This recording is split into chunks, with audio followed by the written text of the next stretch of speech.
महाराष्ट्राचा news channel मध्ये आपल्या सर्वांचं स्वागत आहे। दप्तर दिरंगाई कायद्याअंतर्गत दोषी अधिकाऱ्यावर कारवाई करा, शेख सईद शेख कादीर यांची निवेदनातून मागणी।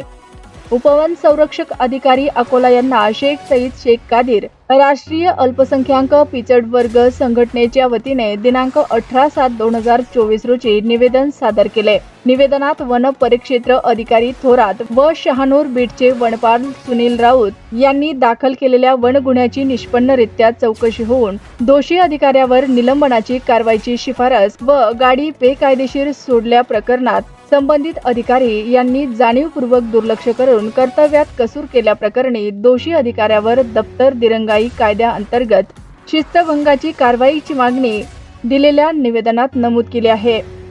ताज्या बातम्या पाहण्यासाठी आमच्या आवाज महाराष्ट्राचा या न्यूज चॅनलला सबस्क्राइब करा।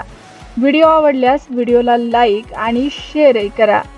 आवाज महाराष्ट्रासाठी कार्यकारी संपादक विजय माने। जय हिंद, जय महाराष्ट्र। आज रोजी आम्ही 18/7/2024 अकोला डिव्हिजनले कुमारस्वामी याची भेट घेतली DOP साहेबाची आणि दप्तर दिरंगी कायद्यानुसार आम्ही तक्रार दिली। तक्रारचा विषय असा आहे की जे थोरात साहेब आहे यांना ACF साहेबाचा अधिकार वापरून तसाच जे ट्रक सोडला गेला ते ट्रकले बिना टीपीचा ट्रक सोडला गेला मध्य प्रदेशले, त्याची तक्रार मागील आम्ही अंदाजी 7 महिने अगोदर केली। त्याचे पत्रव्यवहार पण साहेबांना आम्हाला कोणतेच केले नाही। माहिती अधिकारमध्ये मागला तो माहिती अधिकारमध्ये माहिती आम्हाला देत नाही।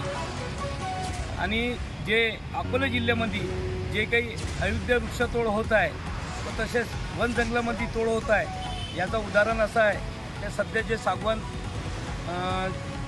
4 जिल्ह्याचे अधिकारी येऊन एवढा मोठा जप्त केलेले गेला त्याची चौकशी पण थोरात साहेबाकडे दिली।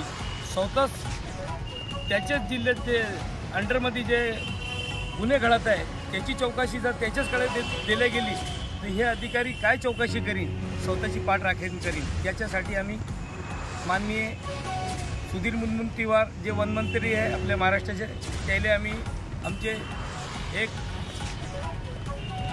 विनंती करतो की त्यांना ही जे चौकशी आहे वरिष्ठकडून देऊन लवकर ना लवकर याची निकाली काढा। जय हिंद, जय महाराष्ट्र।